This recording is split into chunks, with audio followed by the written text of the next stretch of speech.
Hello and welcome to study IQ PCS YouTube channel. Study IQ के PCS YouTube channel में आप सभी विद्यार्थियों का बहुत बहुत स्वागत है।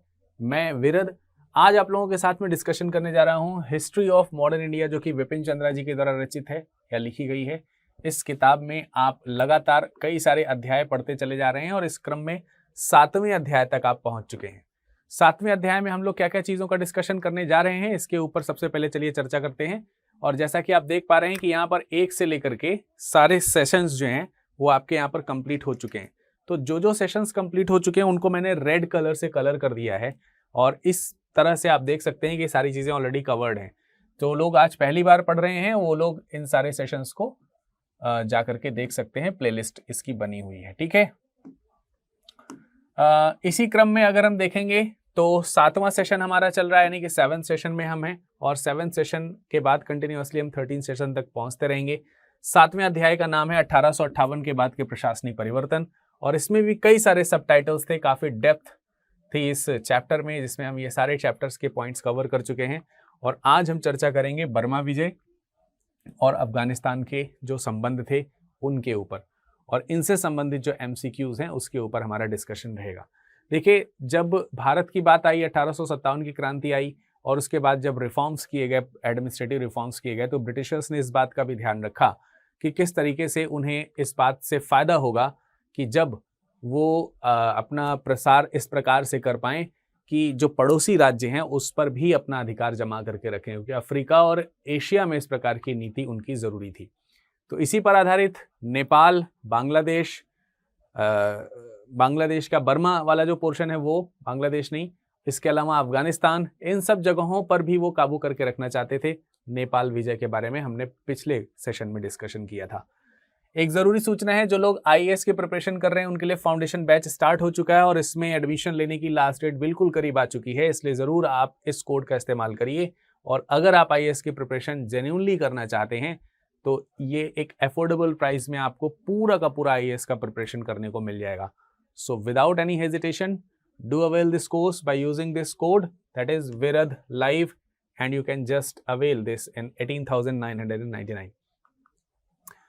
MCQ शुरू करने से पहले मैंने आपको बता ही दिया है कि आज हम चर्चा करने वाले हैं किस पर, अफगान पर और जो बर्मा पर विजय हुई है। बर्मा और अफगान दोनों ऐसे राज्य हैं जिन पर आसानी से उनके कह सकते हैं कि विजय नहीं हुई। कहने को तो एक छोटे से प्रांत थे, नेपाल पर जितनी सहजता से उन्होंने विजय प्राप्त कर ली उतनी सहजता से शायद जो है अफगान और बर्मा पर विजय नहीं होने वाली थी। और इन सब को हम लोग आज MCQs के माध्यम से देखेंगे। तो चलिए आइए शुरू करते हैं। पहला क्वेश्चन आपके सामने रखते हैं। लिखा है, बर्मा के पश्चिमी प्रसार के संबंध में निम्नलिखित में से कौन सा कथन सत्य है? बर्मा भी इस प्रकार की नीति में रहता था, जैसे ब्रिटिशर्स जो अपनी साम्राज्यवादी नीति रखते थे वैसे ही बर्मा भी अपनी साम्राज्यवादी नीति रखता था और अपने पड़ोसी जो टापू वाले जो प्रदेश हैं या देश हैं उन पर लगातार कब्जा जमाने का प्रयास करता रहता था। इनफैक्ट इंडिया में भी अगर हम देखें तो असम वाला जो हिस्सा है, मणिपुर वाला जो हिस्सा है या पूर्वोत्तर के जो राज्यों वाला जो हिस्सा है उस पर लगातार ये दबाव बनाए हुए था। बंगाल के कई सारे प्रांतों को भी कब्जा करने का प्रयास बर्मा के द्वारा किया गया था। इन्हीं सब चीज़ों को लेकर के ब्रिटिश भारतीय गवर्नमेंट और बर्मा की गवर्नमेंट के बीच में कई सारे युद्ध होते थे, जिसमें कई बार, लगभग 3 बार ये युद्ध हुए, तब जाकर कहीं पर बर्मा को काबू किया जा सका। इसी से संबंधित ये प्रश्न है कि जब वेस्टर्न, अगर हम वर्मा की पोजीशन के हिसाब से देखेंगे तो भारत का पूर्वी हिस्सा जो है वो वर्मा का पश्चिमी हिस्सा होगा, तो इसीलिए बर्मा के पश्चिमी प्रसार की बात यहाँ पर पूछी गई है। वेस्टर्न कह सकते हैं कि जो एक्सपेंशन है उसकी बात करी गई है। तो ये वेस्टर्न एक्सपेंशन के संबंध में कौन सा कथन सत्य है ये बताना है। ब्रिटिश भारत और बर्मा की अंदरूनी कलह के बाद बर्मा सम्राट और औलंगपाय ने 1752 से 60 में एकता स्थापित की। मतलब ब्रिटिश भारत और बर्मा की जो अंदरूनी कलह चल रही थी वो फाइनली औलंगपाय के समय में, जो कि बर्मा के सम्राट थे, 1752 से 1760 के बीच में इनका शासन चल रहा था, इनकी सहायता से वो कलह शांत हुई और एकता एस्टैब्लिश हुई। क्या ये बात सही है?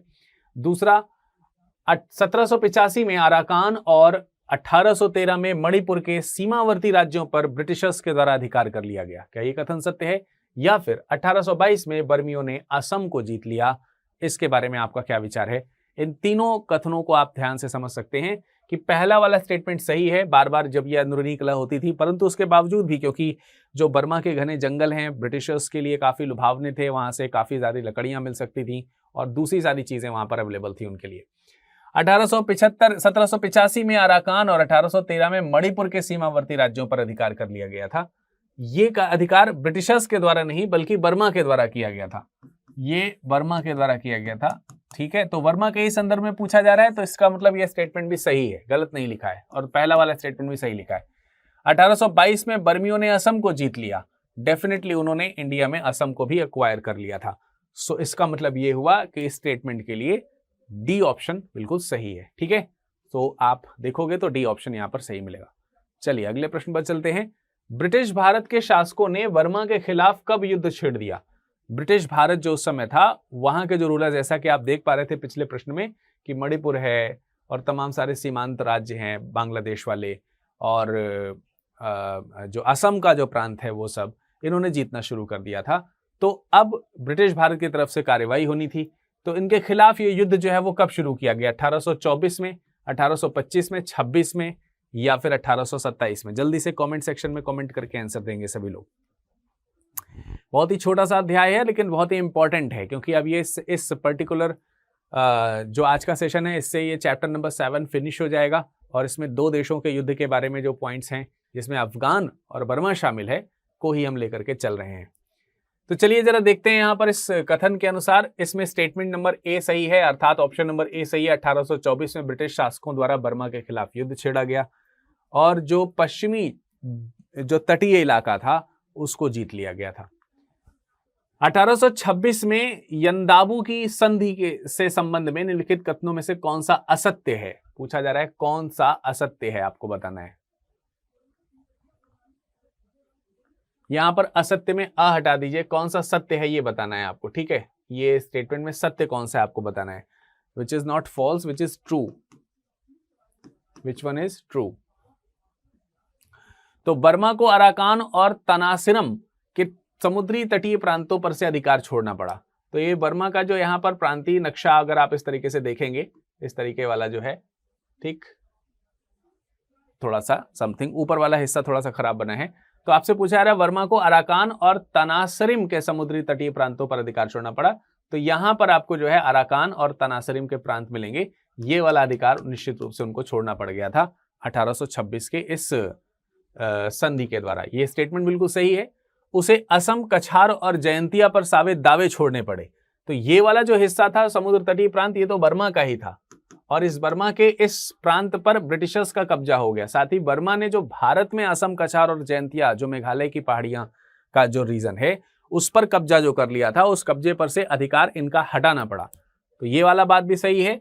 जो बर्मी थे उन्होंने अपना असम पर, कछार पर और जयंतिया की सारी पहाड़ियों पर अपने दावे छोड़ दिए और अपना मतलब वहां से वर्चस्व हटा लिया। तीसरा पॉइंट यहां पर लिखा हुआ है मणिपुर को स्वतंत्र राज्य स्वीकार करना पड़ा।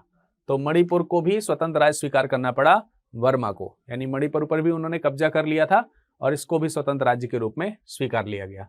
तो यहाँ पर तीनों कथन यंदाबू की संधि के संदर्भ में सही हैं, जो कि 1826 में हुई थी। ये आपको ध्यान रखना है। तो इसका करेक्ट आंसर क्या हो जाएगा?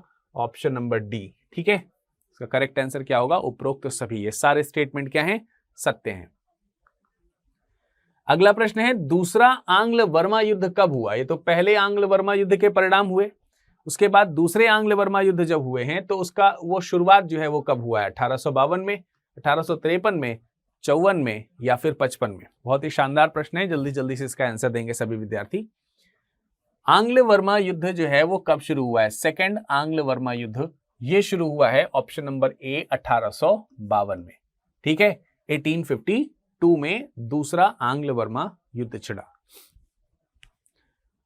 1852 में दूसरे आंग्ल बर्मा युद्ध में अंग्रेजों ने कौन से प्रांत पर कब्जा कर लिया? अभी मैंने आपको थोड़ी देर पहले दिखाया था कि अराकान वाला रीजन जो है वो पहले आंग्ल बर्मा युद्ध के समय में जीता गया था। तो ये वाला प्रांत उन्होंने जीत लिया। ये तो प्रथम बार में, फर्स्ट टाइम में हुआ है। इसके अलावा अपर बर्मा और लोअर बर्मा में बर्मा डिवाइडेड था, ठीक है। अपर बर्मा का प्रांत इस तरीके का है और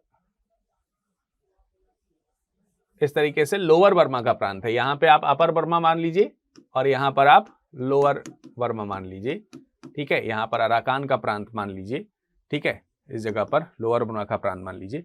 तो यहां पर आपको बताना है कि अपर बर्मा और लोअर बर्मा में से कहां पर इन्होंने कौन सा प्रांत जो है वो कब्जा कर लिया। इसके अलावा एक ऑप्शन आपका पेगू का भी है। तो यहां पर आप देखोगे, यहां पर आपको पेगू दिखाई देगा, इस जगह पर एक जगह है पेगू, ठीक है। तो इसी पेगू पर कब्जा कर लिया गया था इस युद्ध के बाद, द्वितीय बर्मा युद्ध के बाद में। तो इसका करेक्ट आंसर क्या हो जाएगा, ऑप्शन नंबर डी। लमसम मैंने आपको थोड़ा सा डायग्राम बना करके भी समझाने का प्रयास किया। तो यहाँ पेगू वाला जो इलाका है, इस पेगू वाले इलाके पर 1852 में यहां पर कब्जा कर लिया था अंग्रेजों ने। तो आप देख सकते हैं ये वाला रीजन पहले ही जीता जा चुका है फर्स्ट वाले में, उसके बाद ये वाला रीजन भी जीता जा चुका है, लोअर बर्मा के हिस्से में यहाँ आता है।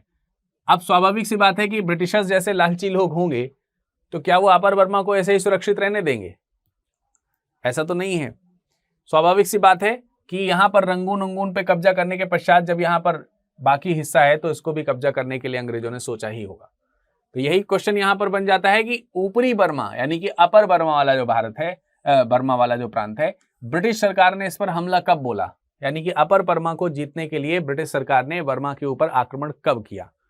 ऑप्शन है 13 नवंबर 1885, 14 नवंबर 1885, 15 नवंबर 1885 या फिर 28 नवंबर 1885। कौन सा कथन इनमें से सत्य है, जल्दी से बताइए। अपर बर्मा पर ब्रिटिशर्स ने हमला कब किया है ये आपको बताना है जस्ट। तो इस क्वेश्चन का सही आंसर है ऑप्शन नंबर ए, यानी कि 13 नवंबर 1885 को ब्रिटिश सरकार ने अपर बर्मा पर हमला कर लिया और ये वाला जो प्रांत आप देख रहे हैं, ये वाले प्रांत पर उनका पूरा कब्जा हो गया, यानी ऑलमोस्ट बर्मा के ऊपर काफी हद तक अधिकार हो गया। लेकिन बर्मा की सरकार भले ही हार गई हो, लेकिन बर्मा की जनता जो है अभी वो हारी नहीं थी।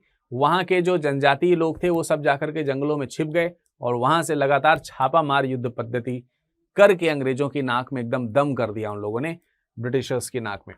तो ये एक पॉइंट यहां पर देखने को मिलता है। फाइनली ब्रिटिशर्स और बर्मियन के बीच में कई सारे छोटे छोटे संघर्ष होते रहे और अंततः 1835 में जब 1935 में आपको मालूम है जब जो 1835 का जो एक्ट आता है, उस एक्ट के माध्यम से बर्मा को स्वतंत्र करने की बात करी गई थी। तो अब क्वेश्चन यही पूछा गया है कि बर्मा को अपनी स्वाधीनता कब प्राप्त हुई, बर्मा फाइनली जो है वो स्वाधीन कब हुआ। तो ऑप्शन है आपके पास में 7 जनवरी 1948, 5 जनवरी 1948, 6 जनवरी 1948 या फिर 4 जनवरी 1948। बर्मा को अपनी स्वाधीनता कब प्राप्त हुई है, 7 जनवरी 1948 को, 5 जनवरी 1948 को, 6 जनवरी 1948 को या फिर 4 जनवरी 1948 को। आपको सही आंसर बताना है। तो करेक्ट आंसर है ऑप्शन नंबर डी, 4 जनवरी 1948 को बर्मा जो है वो ब्रिटिश भारत से पूर्णतः अलग होकर एक स्वतंत्र राष्ट्र बन गया। अब बारी है अफगानिस्तान की। तो अफगानिस्तान के बारे में समझते हैं। ब्रिटिशर्स जो है वो ये नहीं चाहते थे। देखिए, ये एक ऐसा समय आया जब अफगानिस्तान जो है वो भारत से अलग है और भारत के लिए काफी सामरिक महत्व रखता था, ब्रिटिश भारत के लिए। दूसरी बात यह है कि जो रशिया है वो इसके साथ लगातार युद्ध की स्थिति में था और कहीं ना कहीं से इसको अपने काबू में करना चाहता था, अपने चाहे वो उसकी सहायता करके या फिर उसको अपने ऐसानों तले दबा करके या फिर उस पर आक्रमण करके, कैसे भी करके। अब अंग्रेज नहीं चाहते थे कि रूस जो है वो इनकी सहायता करे, इसलिए अंग्रेज चाहते थे कि इससे पहले रशिया तेजी बढ़ाए और वो ये चाहते थे कि रशिया से पहले मैं अफगानिस्तान पर अपना कब्जा कर लूं। 7 अगस्त 1839 को काबुल पर अंग्रेजों का कब्जा होने के बाद उसकी गद्दी पर किसे बैठाया गया? तो शुरुआत में अगर देखा जाए तो अब अंग्रेज सोच रहे थे कि अगर हम अफगानिस्तान पे हमला कर भी देंगे और जीत भी लेंगे, क्योंकि बहुत बड़ी बात नहीं थी, छोटा राज्य था, छोटी सेना थी, तो उनको लगता था कि उसकी जगह पर गद्दी पर बैठाएंगे किसको, क्योंकि वहां का उस समय का जो शासक है दोस्त अली, वो वहां शासन संभाल रहा था और उसकी जनता जो है फिलहाल उसके खिलाफ कोई विद्रोह करने के लिए तैयार नहीं थी, यानी कि वहां पर सारी चीजें शांतिपूर्वक थी।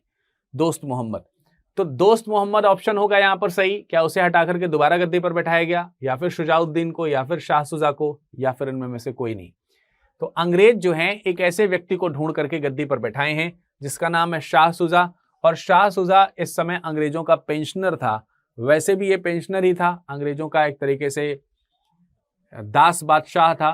तो इसको जो है स्वाभाविक सी बात है अफगानिस्तान भेजा गया और वहां की गद्दी पर बैठा दिया गया। लेकिन परिणाम उल्टे हुए। वहां की जनता ने इस अंग्रेजों के टट्टू को पसंद नहीं किया और जनता ने विद्रोह कर दिया। और इस विद्रोह के परिणाम क्या हुए इसको समझेंगे अगले प्रश्न में। ब्रिटिश सरकार ने दोबारा काबुल पर अधिकार कब किया? स्वाभाविक सी बात है कि ब्रिटिश गवर्नमेंट के खिलाफ जो अफगानिस्तान के जो लोग हैं, जनता हैं, उन्होंने विद्रोह कर दिया। अब ऑप्शंस आपके पास दिए गए हैं। ब्रिटिश सरकार ने दोबारा काबुल पर अधिकार कब किया? 4 ऑप्शंस दिए हुए हैं। 7 अगस्त 1839, 2 नवंबर 1841, 11 दिसंबर 1841 या फिर 16 सितंबर 1842। कौन सा इसमें से कथन सत्य है? तो कथन इसमें से सत्य कौन सा है? 16 सितंबर 1842 वाला। देखिए 7 अगस्त 1839 को एक तरीके से देखा जाए तो अफगानियों ने पूरी तरीके से विद्रोह कर दिया है और विद्रोह करके ये जता दिया है कि हमको जो है आपके ये जो शासक हैं जिनका नाम है शाह शुजा, ये बिल्कुल भी पसंद नहीं है। तो स्वाभाविक सी बात है कि ब्रिटिशर्स ने इसीलिए यहाँ पर इनके ऊपर हमला किया है दोबारा से। 7 अगस्त 1839 को पहली बार अफगानियों ने ब्रिटिश सरकार के खिलाफ में विद्रोह कर दिया। तो ये पॉइंट आपको ध्यान रखना है। 16 सितंबर 1842 को दोबारा काबुल पर अधिकार किया है ब्रिटिशर्स ने। ठीक, अगला क्वेश्चन है आपके लिए, द्वितीय अफगान युद्ध कब हुए? द्वितीय अफगान युद्ध कब हुआ है ये पूछा जा रहा है आपसे। द्वितीय अफगान युद्ध कब हुआ? 1878 में, 1879 में, 1917 में या फिर 1901 में? Second Afghan war.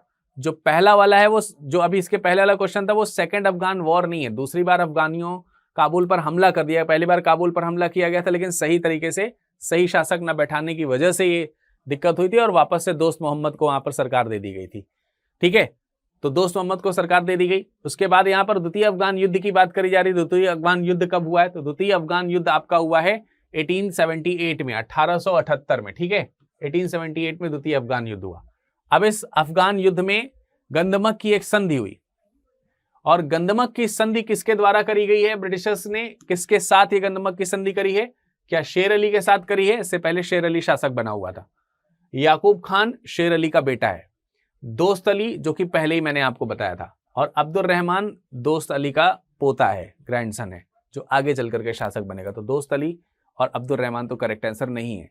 शेर अली पहला शासक था, इसके पहले शासक था, तो करेक्ट आंसर क्या हो गया? याकूब खान। किसके साथ ये किया गया है संधि? ये आपको ध्यान रखना है। गंदमक की जो संधि है वो किसके साथ करी गई थी? याकूब खान के साथ करी गई थी। ब्रिटिशर्स और अफगानियों के बीच में संधि हुई। तो उम्मीद करते हैं कि ये जो पूरा का पूरा आपको अफगानिस्तान और बर्मा को लेकर के जो तमाम सारे क्वेश्चंस थे वो आपको समझ में आए होंगे और आपका छोटा सा सेशन आपके लिए काफी सारा फैक्टफुल रहा होगा। और अब हम नेक्स्ट सेशन में अगले चैप्टर की ओर मूव करेंगे। फिलहाल इस सत्र में इतना ही। आप हमारे साथ किसी भी तरीके से सोशल मीडिया में जुड़ सकते हैं। ये टेलीग्राम से लेकर के फेसबुक और इंस्टाग्राम की आईडीज हैं, सभी में विरत दुबे 01 से सर्च हो सकता हूं। और आप अपने सजेशंस जो हैं वो स्टडी IQ के जीमेल पर भेज सकते हैं, जो कि है virad.dube@studiiq.com। और इसके अलावा इस लेक्चर की PDF को आप डाउनलोड कर सकते हैं। साथ ही साथ आप स्टडी IQ PCS के टेलीग्राम ग्रुप से जुड़ना बिल्कुल मत भूलिए। तमाम सारे आपको स्टडी मटेरियल से आंसर अवेलेबल हो पाएंगे। स्टडी IQ के PCS यूट्यूब चैनल को सब्सक्राइब जरूर करिए और अपने दोस्तों के साथ इसको शेयर भी करिए। आज के सेशन के साथ हमारे साथ बने रहने के लिए आपका बहुत बहुत धन्यवाद। मुलाकात करेंगे अगले सत्र में, तब तक के लिए नमस्कार।